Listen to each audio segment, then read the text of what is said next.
Hello,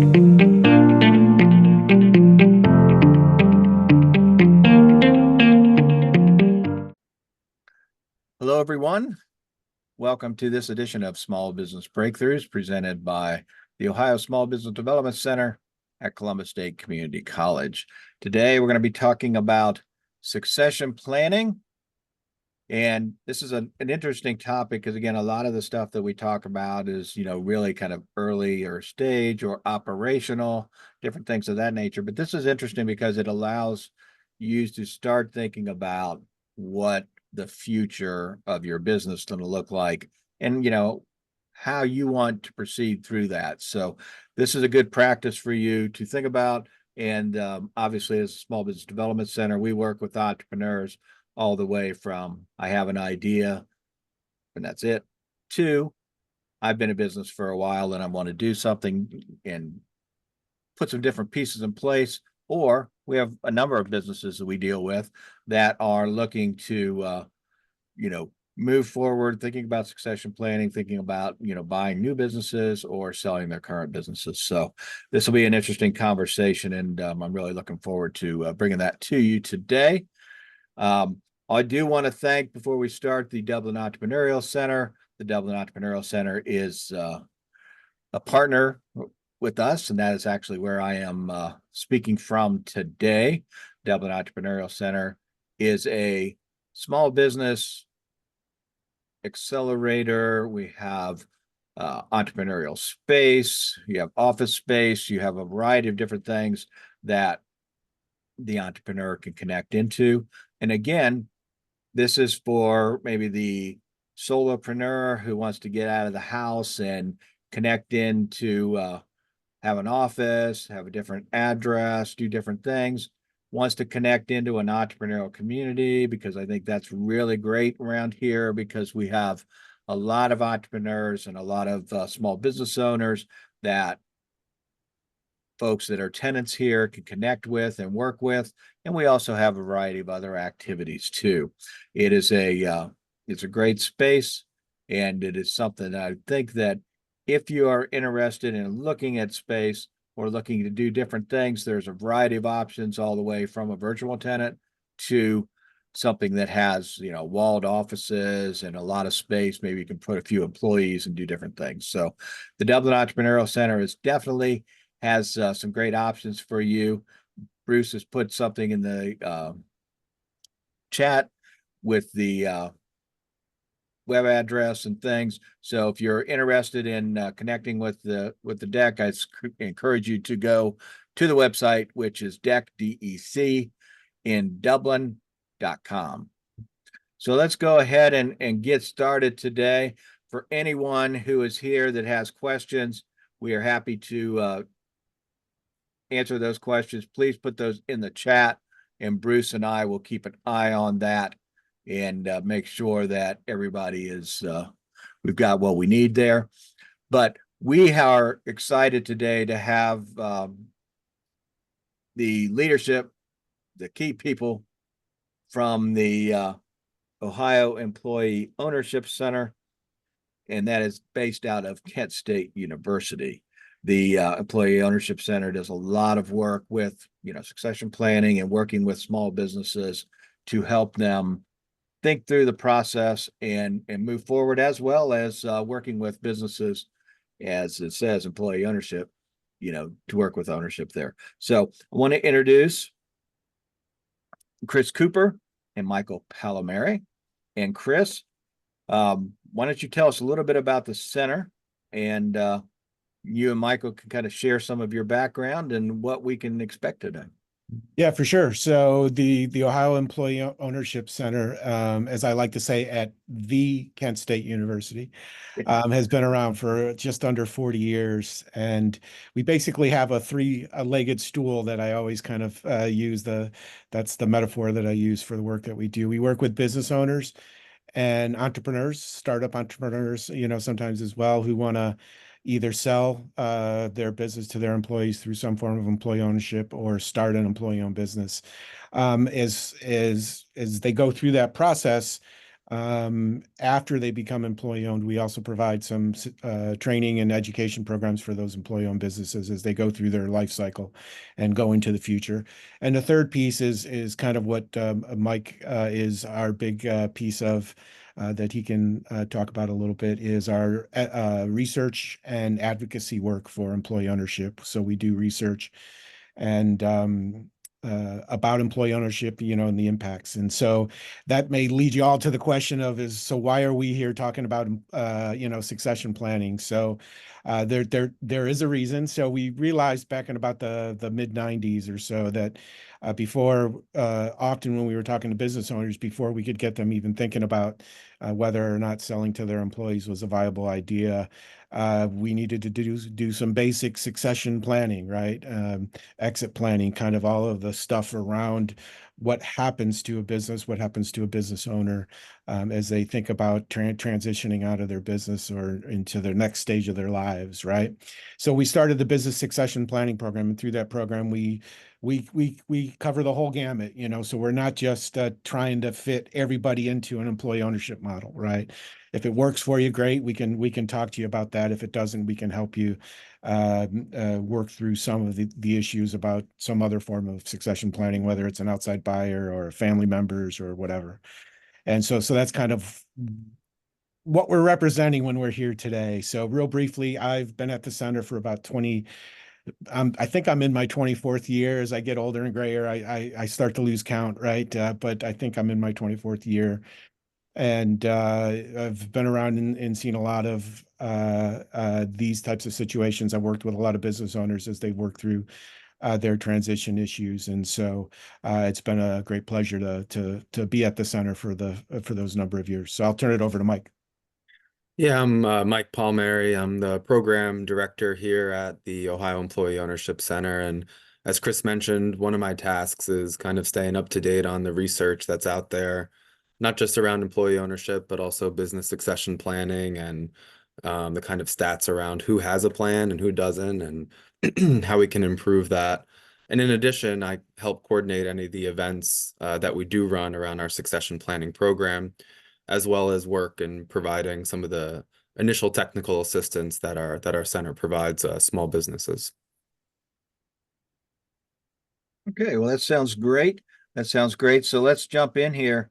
And we've talked a little bit about it, but I want to get kind of specific here. So let's talk about, when we talk about succession planning, business succession planning. I mean, what do we mean by that? How do you guys look at that? How should an entrepreneur, a small business owner, maybe at different stages of their development, think about that process? Yeah, sure. I think a good place to start might be a recent booklet or manual that we put out that I think kind of lays out our approach to succession planning. And so we put out a booklet with support from the Cleveland Foundation, which helped us put that together. And what that book provides is a kind of step-by-step process of how to think through succession planning. It's a complex process, but sometimes people just think of it from a technical perspective. What our booklet tries to do, and what me and Chris do in our process, is to also kind of highlight the social and emotional standpoint of succession planning. It's often overlooked, but sometimes those are the hardest questions. And so one of the kind of main characteristics of our approach is to really begin with the goals and objectives of the business owner. So rather than just saying, I want to exit the business in this way, and then let that option kind of direct all of your decisions afterwards, we'd rather start with, hey, instead of doing that, what are your goals? What are your objectives? What do you want to get out of the business once you start thinking, your time stepping back from it? And then based on those goals and objectives, allowing that to then inform the next steps in the process of kind of reaching that end goal. And so our book kind of moves through that. I'm sure in this conversation we'll get to those different pieces and parts, but at a really broad level, we're really focused on goals and objectives, right? Let's start there first and let that be the foundation. Yeah, and I think to kind of answer the other part of your question about what is succession planning, right? So that's a very good question. So Oftentimes we talk about succession planning in terms of large corporations, finding out who the next generation of leaders or talent or finding people. What we are really talking about is similar to exit planning. What's going to happen when that business owner decides it's time for me to step back and go do something else, or and in the community we talk about exit planning all the time because it's assumed that the business owner is going to exit. We prefer the term succession planning instead of exit planning because we don't feel that if a business owner loves what they're doing and wants to continue to do it, there's nothing wrong with that. But still, you need to do some planning to kind of determine, okay, so what happens if all of a sudden circumstances dictate an actual exit instead of just succession, and kind of work through those issues. So even though you want to stay active in the business, if that's your choice, right, you got to think through those issues. And I think the other part is that when we talk about, so I know a lot of the folks that you talk about are thinking, I'm just trying to get this business rolling, right? And making some money and growing and hiring more employees and those kind of things. We understand that, right? But the idea is our belief is, in working with a lot of companies over the years, that kind of thinking about what the end game is going to be like, or at least what you're thinking at this point, right? Is important, is important part of strategic planning. So we always like to think of succession planning as part of the strategic planning process. And as long as you understand that, if you're 38, right, and you're in year 3 of running your business, by the time you get to 50, 55, 60, right, things are going to change and you're going to have to adapt, and your planning is going to have to change as well. But we just think it's really important to kind of think about what you have in mind for that back end of exiting the business. So because that's going to determine how you run the business in a lot of ways as well, right, through the years. So Yeah, and as you guys were talking, what's interesting is that you talk about kind of part of your strategic plan. You talk about part of your goals and objectives, but when I think about succession planning, I've read through the manual. If we put some questions together, we've talked about this and things of that nature. In my mind, it's the 70-year-old business owner who's been doing this for 40 years and now they're ready to retire, right? But as you guys were talking, some of the things that were kind of hitting me is that I may start a business and it may be rolling, and all of a sudden, maybe 10 years into it, I see other opportunities, or there's something that I want to do. And if I haven't started preparing, it's not going to work real well, So, right. what are your thoughts about, really that starting that early on in the process, and not so much thinking about, okay, here's the succession plan, but maybe a little bit, hey, if things work out, this is my vision, this is my goals. Here's kind of an exit, maybe. What are your thoughts around all of that? Mike, did you want me to? Yeah, I mean, I'll start it off, Chris. I mean, Right. one of the things that we always say, Michael, is that you really can't start this too early. Right. Now, of course, as you mentioned, Chris mentioned, I'll mention, right, in the early years of that business, you're working to establish your brand, you're building your customer base, you're identifying your suppliers, you're hiring people, right? You're trying to keep the doors open. And so obviously this level of planning is not priority, right? It's Yeah, not that's top of mind. priority, right? Yeah. And we recognize that, right? But maybe 5, 10 years into the business, right, you feel like you're now established, that you might still think, well, it's still too early to think about it. And we would push back and say, no, you can start thinking about some of these questions. And the sooner that you begin thinking about these questions, the more options that you're going to have, right? The longer you wait to start thinking through what that exit or what that stepping back may look like, the less options you're going to have. And an analogy that Chris and I always kind of put out there is when you think about retirement, right? You begin that process for retirement planning and saving, and the earlier we begin, right, generally, the better outcomes we have. The longer we wait to do that, the worse the outcomes may be. Now, can you retire at any given point? Sure. right? You certainly can. And the same thing is, true of exiting the business. But will you be happy if you didn't do that saving early on? Most likely not, right?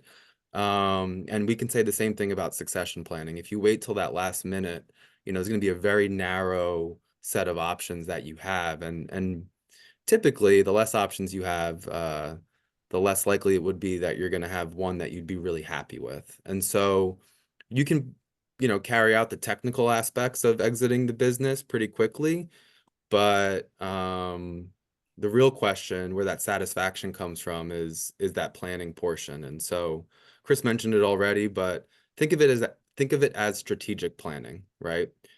Um, Understanding how you can see yourself leaving the business is going to inform what you might want to be doing with the business in the here and now. So if you are considering like an inside sale to employees or family, you're going to want to make sure that those employees or family have the skills needed to run the business, right? To make sure that that transition is smooth. Or if you're considering an outside sale, you're going to want to establish processes and procedures that can map on and function without you being present in the business. And so in either circumstance, things that make those kinds of options smooth require actions in the present moment.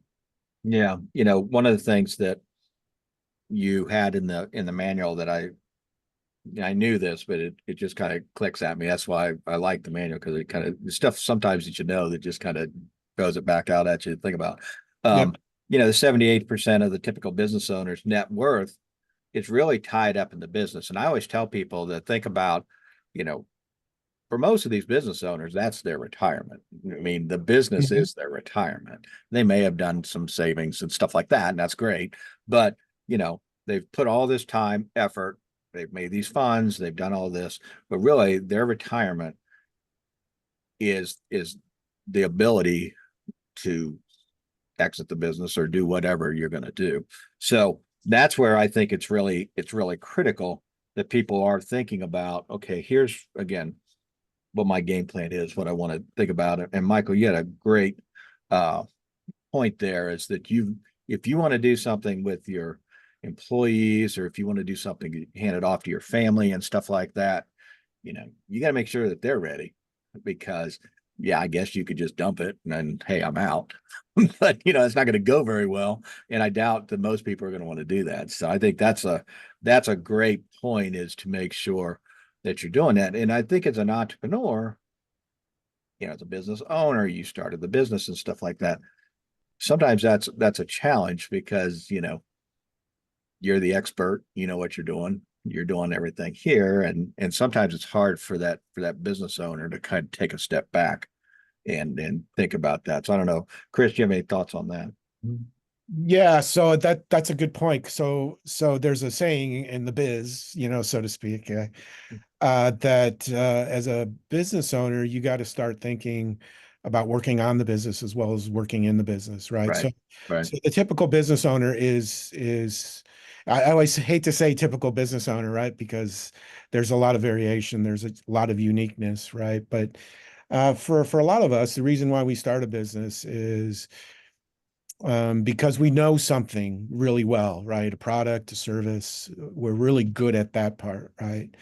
And we have to figure out, the rest of it. And so the rest of it is, how do I run a business? How do I get systems, as Mike's mentioned, right? Processes in. I always ask business owners, when you go on vacation, do you actually go on vacation, right? Are you answering phone calls and emails, right? How do we get this business running? So that I'm not on call 24 hours a day, right? And so all of those things are very tough, and clearly we understand why, right? None of what we say here today is meant to make business owners feel bad, right? That you're not doing enough, right? Because my dad was a small business owner, and for a lot of years he was spending all his time trying to just build it, and so it's understandable.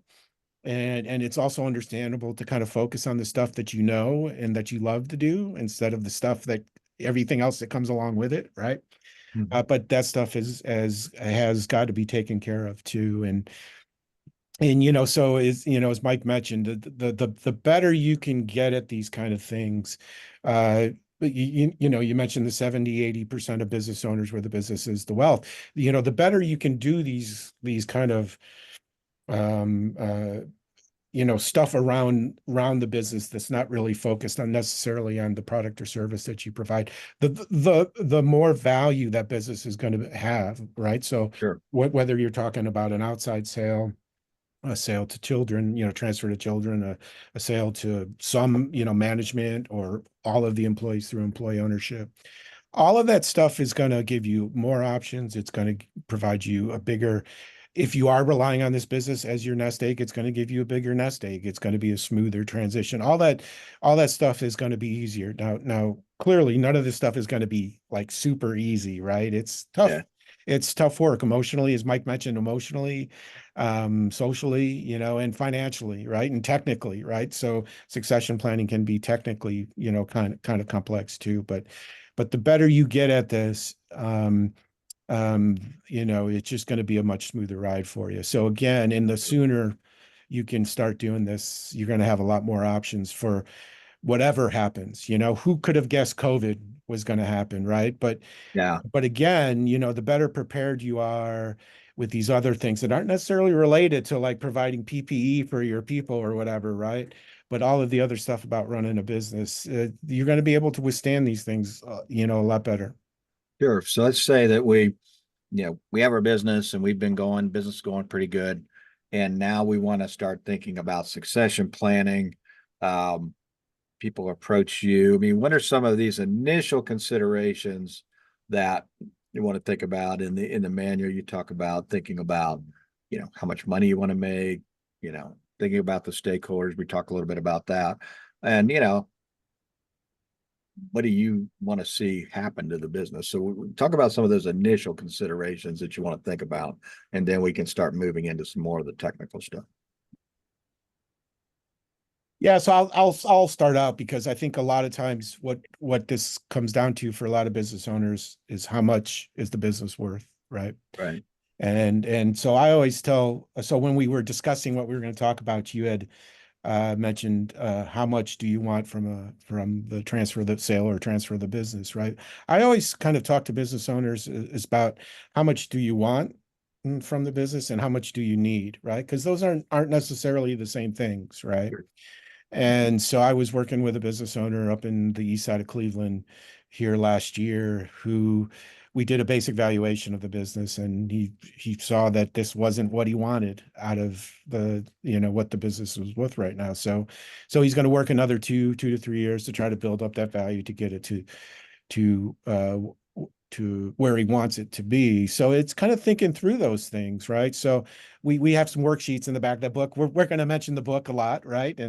But we have some worksheets that help that can help a business owner kind of work through some of how much do you need, right? Because clearly the needs come before the wants, right? But how much do you need? And then we can start building on, okay, so how much more would you like? And if that business is the primary source of that, that's all part of the deal, Yeah, absolutely. Absolutely. So when we talk about valuing the business, so let's talk about how that works. What is the kind of the process for that? You mentioned a few different approaches to coming to evaluation for a business. And you want to talk about those particular pieces and, how that valuation is kind of done and how that works. Mhm. Yeah, so fundamentally, a business is worth, what anything is worth is what someone will pay for it, right? Right. And so that's the fundamental kind of golden rule here. But typically, when we value businesses, it's done in there's three major methods. There's the asset method, which is what do you have, right? So some businesses are more asset heavy than others, right? If you are a delivery service and you've got a fleet of 15, delivery trucks, that's maybe more formal assets that business has than if you're some kind of professional service provider. So that's a way to kind of value the business. And then we have what we call the comparative or the market kind of the compare we sometimes call it comparison value, right? So there's databases out there that brokers and other people who buy and sell, who help businesses buy and get bought and get sold. And they'll publish, anonymized data on businesses and the prices that they're going for. And so there's databases out there that professional, valuation people have access to, that you can hopefully find some type of comparison, viable comparison that can tell you how much his business is worth.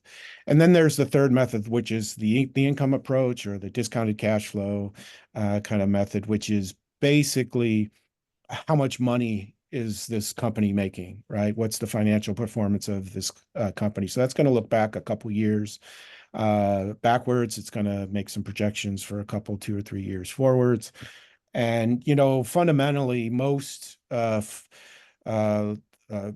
business valuations will take into account all three of those methods. They'll kind of weight them in some kind of percentage, depending on the type of business. But one of the things I always tell business owners that you don't necessarily need to do a full formal valuation right at the front, right?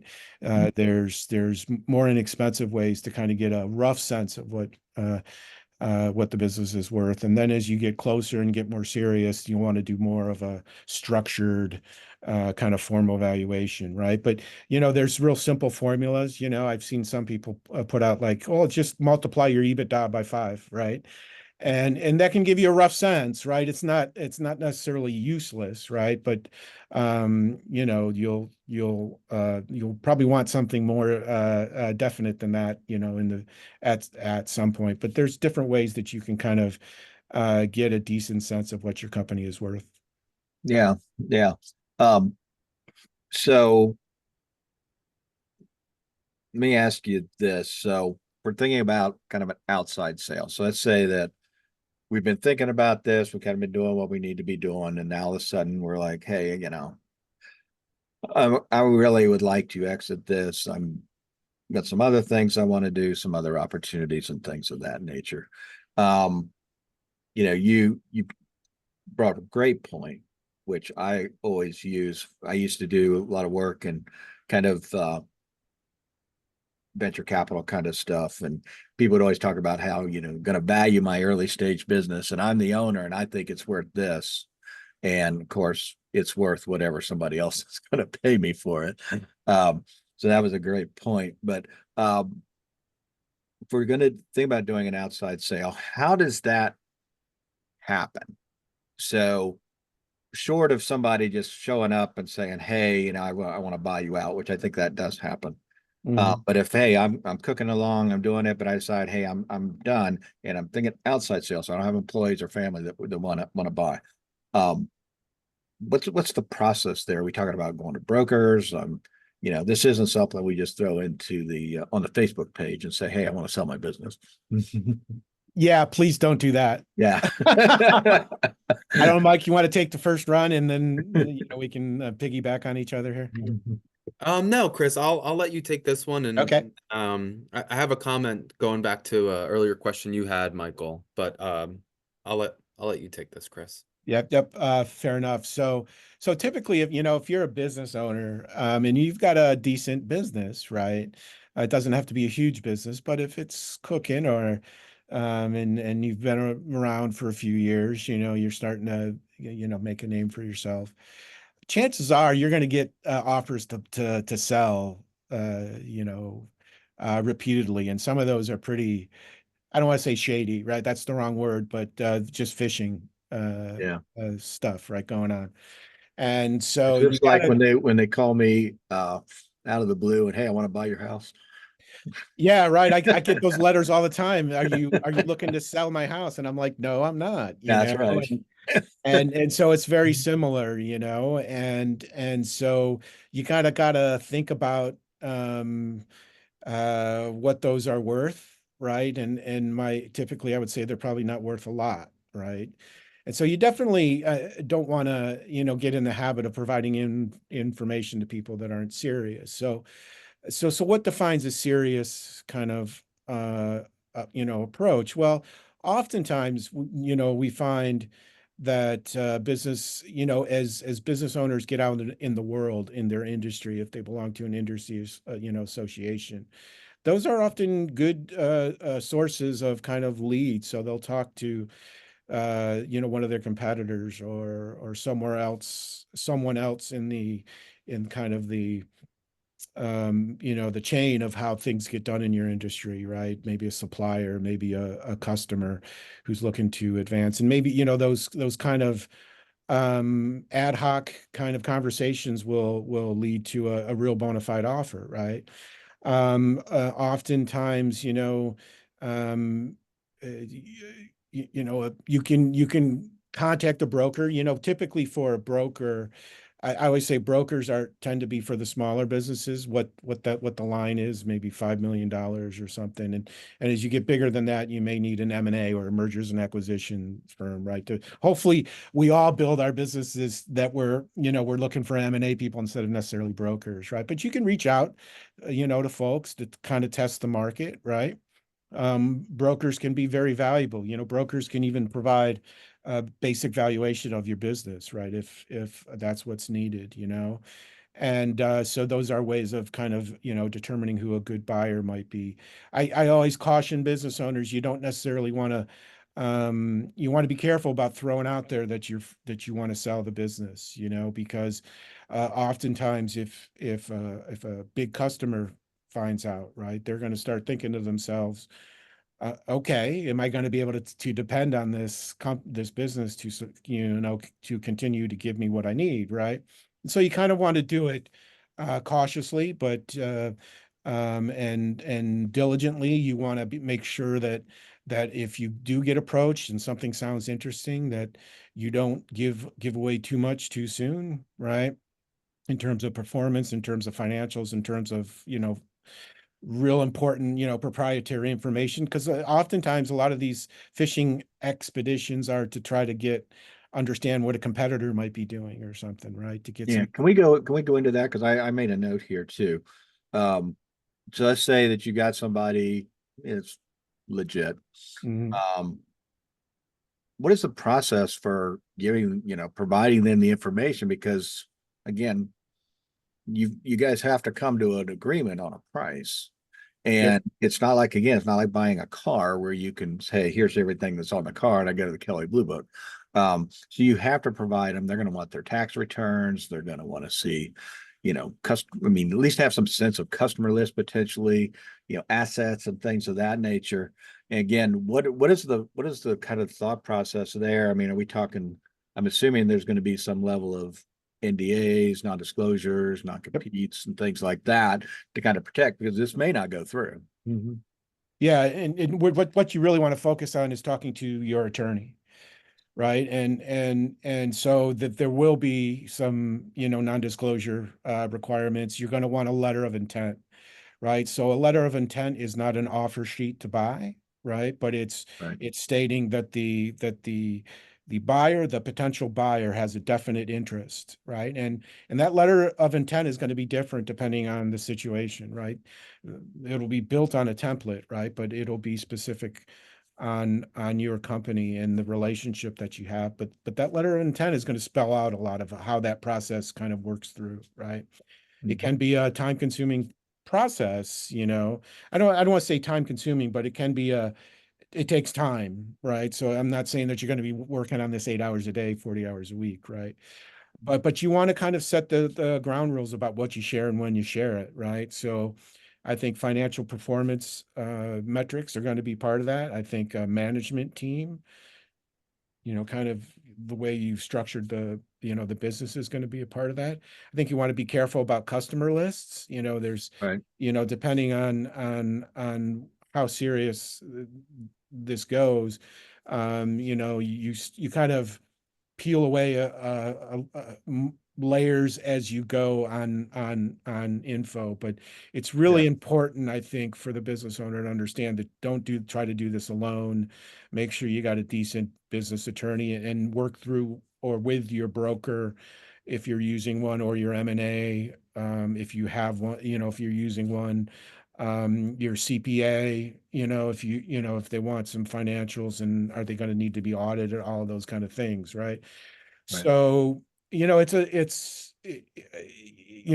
could talk for an hour on just the mechanics of all of that, right? But you want to be careful. You don't want to just kind of share everything right away with the hopes of enticing someone to actually buy the company. Because if they really want to buy you, they'll understand this process as well, and they should be willing to sign all the legal uh, the LOI and the NDA and all that kind of stuff. Sure, absolutely. Michael, you have any thoughts?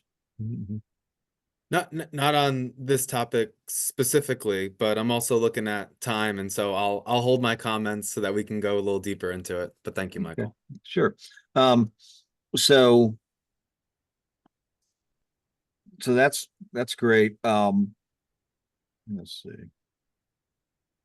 So typically for an outside sale, and I know this varies, but everybody wants to know. I mean, say you're serious, you've done what you need to do, you find a party that's serious and they've kind of what they want to do. I mean, how long does this typically take? That depends, Yeah. so there's really interesting stats out there. So roughly 70 to 80% of businesses that go on the market to sell, seriously going on the market to sell, right? Don't in fact sell, right? So I've seen statistics that's in the 60s, 60 percentile, 60, 70, depending on the study. Sure. And so, just putting your business up for sale it could be a lengthy process before I identify a serious buyer. Now, from a mechanical standpoint, that's different, right? So let's say you have a serious suitor, right, to buy in, you've done signed all of the agreements, you've done the initial kind of uh figuring out that you trust each other, enough to continue going. I would say Right. 6 to 9 months. It could be 12 months. I think it's each side's gonna do some due diligence, and they're gonna come, the buyer is gonna come in and try to almost tear your company apart, because they want to try to drive down that price. It makes sense. So you're gonna preparing for a sale is different though, right? So it could take you 6 to 12 months just to prepare for sale. And what does that mean? Well, it's putting your processes in place, right? Do you have audited financials for the last 3 years, right? Do you have projections? Are there any pending lawsuits or EPA violations coming down the pike or something, right? Right. All of that kind of uh, have you built in a profession. If the buyer's going to expect to buy a company with a management team that functions without you being there, have you developed that? So that can take years, Yeah. right? So again, it kind of gets back to the point of preparing the business for sale is one thing. The actual sale transaction can happen relatively quickly, depending on the size of the business, right? Smaller the business, typically the easier it might be or quicker it might be to actually do the legal and technical work to get it done. It could be 3 months, but the stuff that happens before that is what can often take some time. Yeah. So as it relates to outside sales, because I think they're kind of the same, but they're kind of different. Because I want to talk about the inside sales here in just a moment. Um, if we're thinking about like a smaller business, so been in business, it's fine.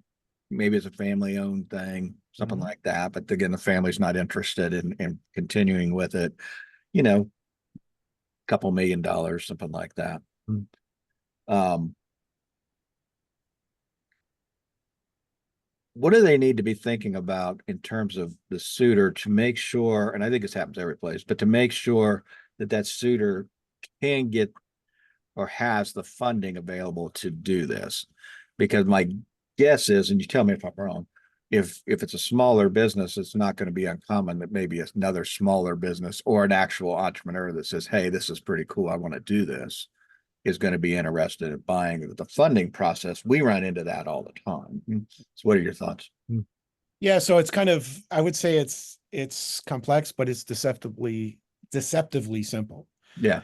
You, as a seller, you need to make sure they have the capital. And so you're probably going to want some documentation that they've arranged the financing piece, and it's valid, it's real.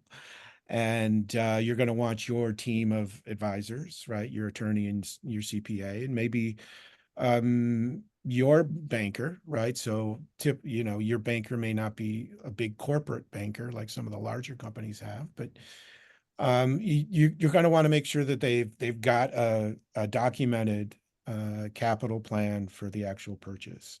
Last thing you want to do is get through 6 months of this and figure out that they really haven't put together the cash, And so you're going to have an agreement about getting paid out too. So a lot of times the payout's not going to be immediate. So 15 years ago, 20 years ago when I started, oftentimes selling to an outside buyer was the quickest way for the seller to get out, right? They write you a check and see you later. What we're seeing nowadays is it's typically you're going to take your money out over a couple years, maybe.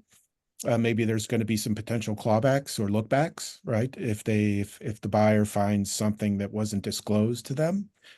Right. I'm getting off your question a little bit here, but Yeah, no, but you're from the fine. financing, you want to make sure they actually have arranged the financing to do it. And so you're going to want proof of that, and you're going to want that to be reviewed. You're probably going to want to have a conversation with whoever's helping them provide that financing.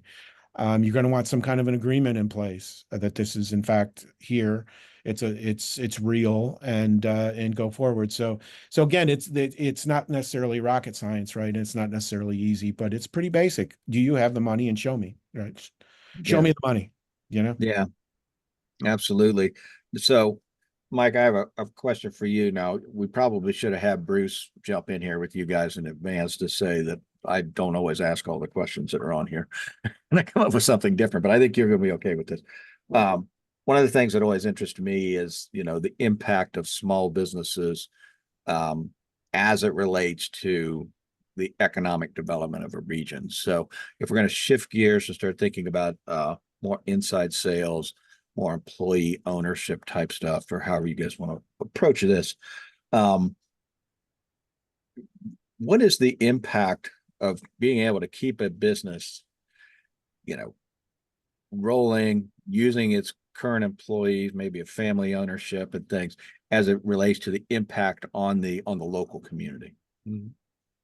Yeah, sure. So we do quite a bit of research into that here at the center, and at a really high level, I think it's important to point out that, and this is true of the US in general, but Yeah, Ohio as well, is that about 50% of all employment in the private sector comes from small businesses, right? And so that's can be even more true in certain communities. Perhaps that percentage is even higher. So just from a workforce standpoint, small businesses they play a really, really large role. Now you can think you can think about that in a few other ways, which is the wages that employees are earning at those small businesses. A good portion of it, sure, people are saving some, right? They're saving for retirement, they're saving for the house, whatever they may be. But there's a pretty large portion of whatever they're making at their job is also being spent within the local community, right? They're customers of other small businesses. They're purchasers of other homes in the community. Those generate taxes as well. So taxes are generated from both the small business and its operations, but then also through the kind of transactions and different items that workers purchase with that income. And we call those indirect effects, right? There's the kind of right, direct um, portion of the taxes that are paid by the business, but then there's knock-on effects of what the workers there in the community pay. And we've done quite a bit to kind of look at there is a lot into attracting new businesses, and a lot of local communities focus on that. But what a lot of the research shows is uh, upwards of 60 to 70% of job growth that occurs within a given community are from already established businesses, right. right? And so from an economic development standpoint, although the news articles and media kind of cover the new businesses, and that's fine, they should, that's important. The kind of hidden secret is the superpower of small businesses, right? That's where kind of engine of economic activity tends to be. And that's why we see it as really important to keep these businesses open, right? And having a succession plan is one of those key parts of doing exactly that, right? Of having Right. a plan in place and retaining the employee base, retaining the company, the customers, and the suppliers, right? Sure. There's a fabric in which small businesses are connected to. Absolutely. So if we're going to shift gears a little bit, if I'm an employer and well, how do I get to the point where it's like, hey, I want to do this inside sale? I mean, do I, hey, I'm ready to start exiting, start getting out, do I approach employees? Do employees tend to approach me? You know, family members, how does that kind of influence my decision on how I'm going to go about doing this? So one of the things that we always talk about, and this goes to earlier in our conversation about that goals and objectives approach, right? Yeah. Is in that process of just that general planning, Chris or I or the workbook, the worksheet, who whatever, will say, okay, let's list out the stakeholders. Now, in my last response to your question, I was listing some stakeholders, but from a personal standpoint, are there family members? If there are, it's most likely whether or not they said it to you directly or indirectly or never did, they might be expecting something, right? And so it's worth thinking through what those expectations are. Or employees that may have been there from the very beginning with you or very early on in the business. They're a stakeholder that you should think about. Or it could be your customers and suppliers, right? How they react to the kinds of plans you have. And then finally, a lot of small businesses are really important. They're kind of these pillars within their local communities. And so, what are some of the concerns there? And as you go through that and identify your stakeholders and identify how you want to include or not include them, that can inform you in the kind of plan that you want, right? So if you feel like legacy is a really important piece, you don't want to see the company culture that you've built up over time disappear. Just know that in an outside sale, you are not going to generally have as much say, if any at all, on what happens to the business once you sell it to that outside buyer. If you want to preserve that, right, that kind of brings us to this inside sale question, right, where maybe there is a family member, they are interested, or there's key management, or there's all the employees. And if there's kind of family member or key management involved, right, it's not uncommon to see them as part of the succession plan. And oftentimes when they're considered to be part of that, it's connected to that legacy, kind of starting to connect the different pieces and parts me and Chris talked about. That's going to have an impact on value, right? Typically, if you're selling to your family or there's a sale to employees, it's usually going to be a lower sale price compared to some third party. It could be a competitor or a strategic buyer, right? The offer might be higher, but that's when you start kind of weighing that balance, right?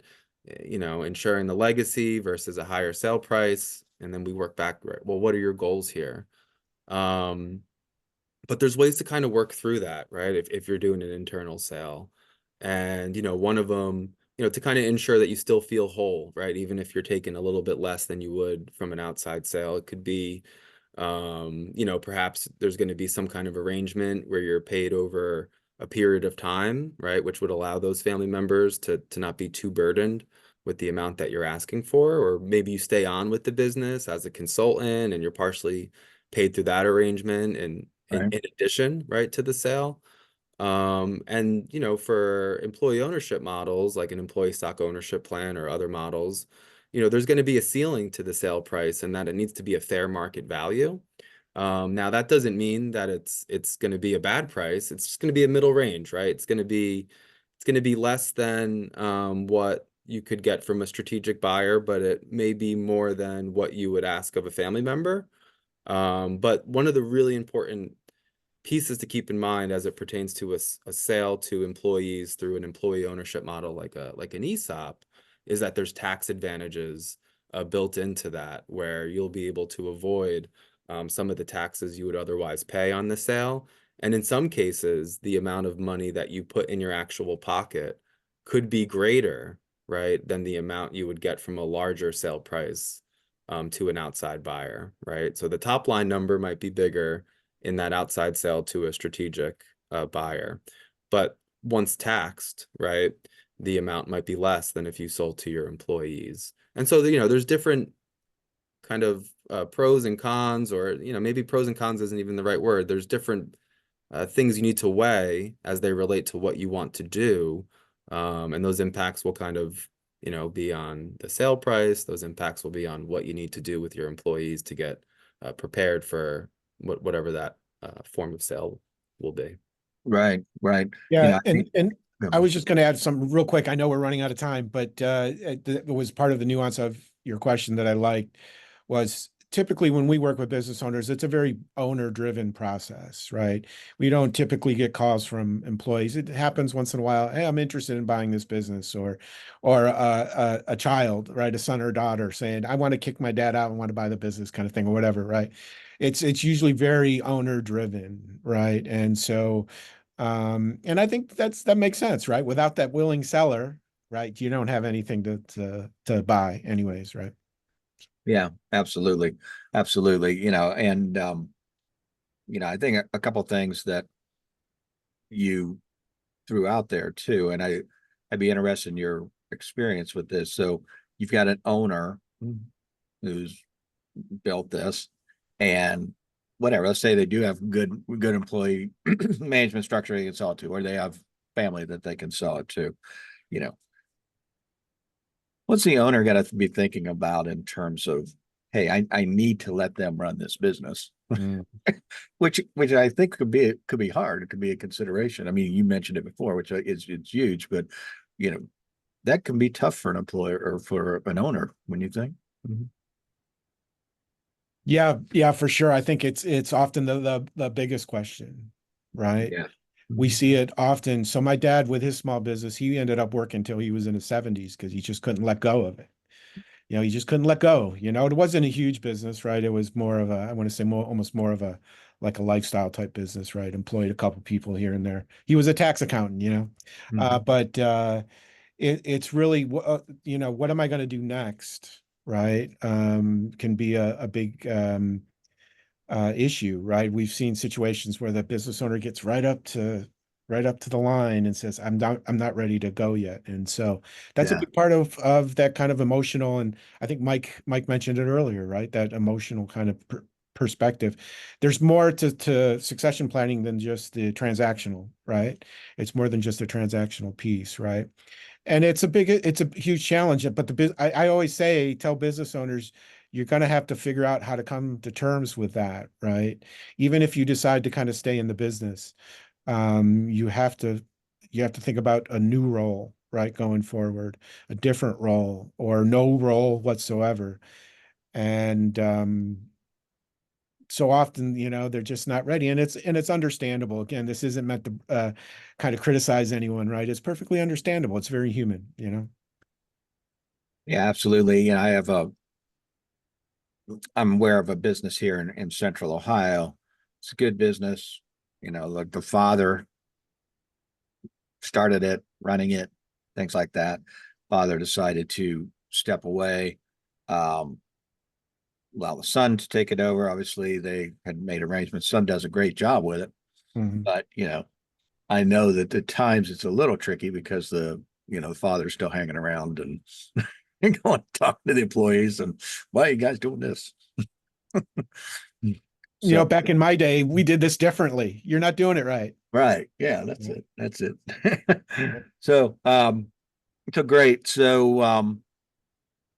like I said, I want to yeah, one more real question here. So if I'm an owner and I have a family that's kind of interested, or I have employees that could be interested down the road, what should I be doing to prep them so that they can operate this business down the road? You want to take the first stab at that final word there, Mike? Yeah, sure.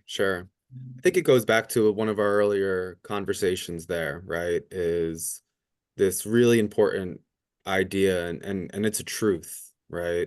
That the more central that you are to the business, the less valuable that business is, right? Because in the end, when you sell the business, if you're no longer there, but you're the main contact with the suppliers, and you're the main contact with the customers, and you're the person who has all the really important relationships, take you out of the business. And what is the business? It's not much, right?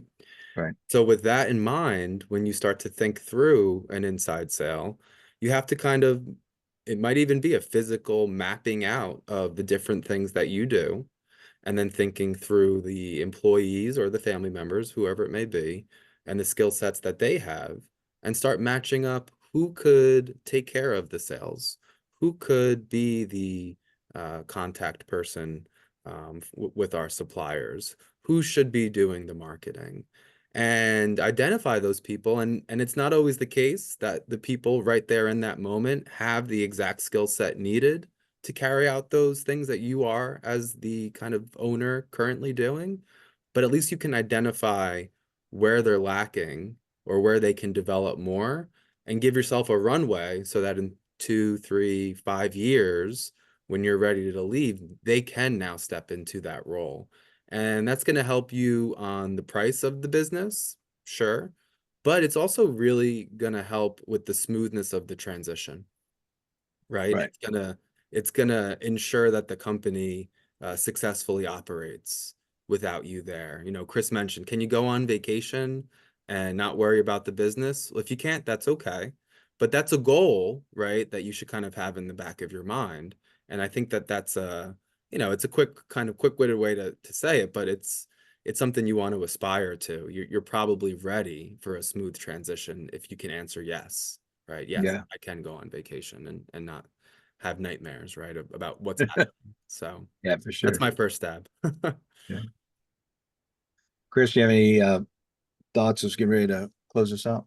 No, I think I would agree and say, a lot of that still applies even if you're selling to an outside buyer, right? I think a different outside buyers will, and some outside buyers will be bringing in the people to run the business, right? Others will expect that to be there, right? And so just it's not that much different. You got to prepare the business to run smoothly without you there. No matter what option you choose, it's going to make your life easier. You're going to get more money, and you're going to have a better likelihood of success beyond that. So, And one final note that I just thought here too is, when you put these processes in place that make you less important, you might actually enjoy your time in the business before you retire even more, right? It won't be as stressful, because Right. you'll be able to lean on people, right? And so don't think that all the payoff comes 10, 20 years from now. It could Right. come as soon as, the next few months or the next year, right? When you put these processes in place. So, um, you know, there's a in the moment benefit as well. It's not all out there in the future. Absolutely. So, Chris, we close out. If folks want to learn more about the center, they want to connect with you guys, things of that nature, tell us how they can do that. We have a link to the website here, and I think you said that you guys were making some modifications to do some things. yeah, so I know there's some great stuff on there. yeah, we're updating our website to there is a lot of stuff up there. It's not necessarily organized in the way that we just started accumulating stuff, right? So we're going to improve the access to it. But you can go to our website, oeockent.org. Check it out. There's a whole tab there for succession planning. I noticed that Bruce put in the link to the book. Feel free to download it, share it, use it. We have paper copies. You can get in touch with us, and we'll send you a paper copy out if you want it. We're here to talk. If you want to set up a call, we'll talk to anyone about succession planning and employee ownership too.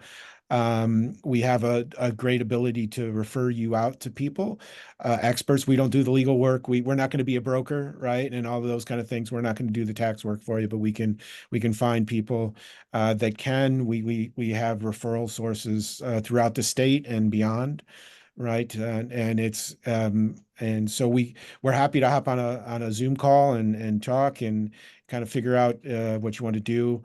If we're in the neighborhood, we'll be happy to stop by and talk to you one-on-one.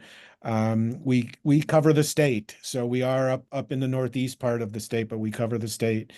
And so we're happy to talk with anyone that wants to talk through some of these issues. Okay. Well, that sounds great. So with that, I think we're going to go ahead and close up for this episode. Again, I want to thank you guys for jumping on and participating today. I think this is a really important thing that individuals should be thinking about. And, you know, Mike made a great point that even if you're really not thinking about selling or the succession planning or things like that, building your systems and being able to delegate is really critical. I mean, and if you read the E-Myth, that's really the key, one of the key pieces of that is that to get from, hey, I'm doing everything, to I got to build some systems here. And to build the systems, then I have to have people that can competently do that. And if you do that, probably the business is going to be more successful. And ultimately, it's going to be worth more whenever you decide that you want to get out of it. So, Yep. great stuff. Great stuff. Encourage everyone to check out the website. And if you have interest in having conversations, I know these guys would be more than happy to do that. Want to thank Bruce Walters for his participation today and helping out. And want to thank the Dublin Entrepreneurial Center for being a partner in this.